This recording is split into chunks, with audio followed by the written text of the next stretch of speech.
نحمده ونصلي على رسوله الكريم اما بعد فاعوذ بالله من الشیطان الرجیم بسم اللہ الرحمن الرحیم۔ السلام علیکم ورحمۃ اللہ وبرکاتہ۔ کیسے ہیں آپ سب؟ امید ہے ایمان اور صحت کی بہترین حالت میں ہوں گے۔ قرآن ایک آیت ایک روشنی میں آج ہم سورۃ الفاتحہ کی آخری آیت پر بات کریں گے۔ صراط الذین انعمت علیہم، یا اللہ ہمیں ان لوگوں کے راستے پر چلا جن پر تو نے اپنا انعام فرمایا ہے۔ پچھلی آیت میں یعنی کل کے لیسن میں ہم نے بات کی، دعا کی اہدنا الصراط المستقیم، اور آگے وہی دعا جاری ہے ابھی۔ اور اس آیت میں اللہ سبحانہ و تعالی انسان کو سکھا رہے ہیں کہ وہ کیا کیا طلب کر سکتا ہے۔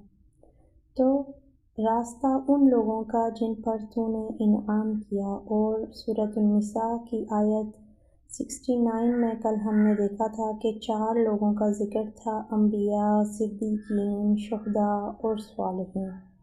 یہ وہ لوگ ہیں جنہوں نے اللہ سبحانہ و تعالیٰ کے سچے دین کو پہچانا، اس پر عمل کیا اور ثابت قدم رہے۔ اگلا حصہ آیت کا غیر المغضوب علیہم ولا الضالین، نہ ان لوگوں کا راستہ جن پر تیرا غضب نازل ہوا، یعنی وہ جنہوں نے حق کو جان کر انکار کر دیا، اور نہ ہی ان کا جو بغیر علم کے گمراہ ہو گئے۔ رسول اللہ صلی اللہ علیہ وآلہ وسلم نے ارشاد فرمایا، غضب والے یہود ہیں اور گمراہ نصارہ ہیں۔ اس آیت سے ہمیں یہ سبق ملتا ہے کہ سچائی کو چھوڑ دینا تباہی ہے، اور بغیر علم کے دین پر چلنا سیدھی گمراہی ہے۔ ہم دعا کرتے ہیں کہ اللہ سبحانہ و تعالی ہمیں اخلاص والا علم اور سیدھی راہ عطا فرمائے، آمین ثم آمین۔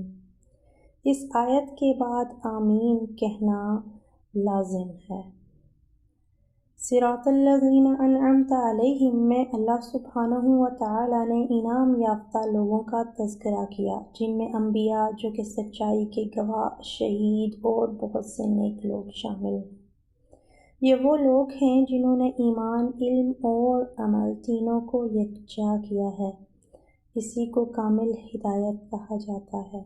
اور غضب والے وہ ہیں جن کے پاس علم تو ہے مگر انہوں نے اللہ سبحانہ و تعالیٰ کی نافرمانی کا راستہ چنا، وہ گمراہ ہوئے۔ ہدایت یافتہ لوگ کون ہیں؟ ہدایت یافتہ لوگ وہ ہیں جو اللہ سبحانہ و تعالیٰ پر ایمان لائے، پھر تقویٰ کے راستے پر چلے، اور پھر قرآن سے ہدایت لے کر اس پر عمل کیا، اور پھر حسب مقدور اپنی کوشش کے مطابق اس سیکھے گئے قرآن کو دوسروں تک پہنچایا۔ اللہ سبحانہ و تعالی مجھے اور آپ کو قرآن پڑھنے، سمجھنے اور اس پر عمل کرنے کی توفیق عطا فرمائے، آمین ثم آمین۔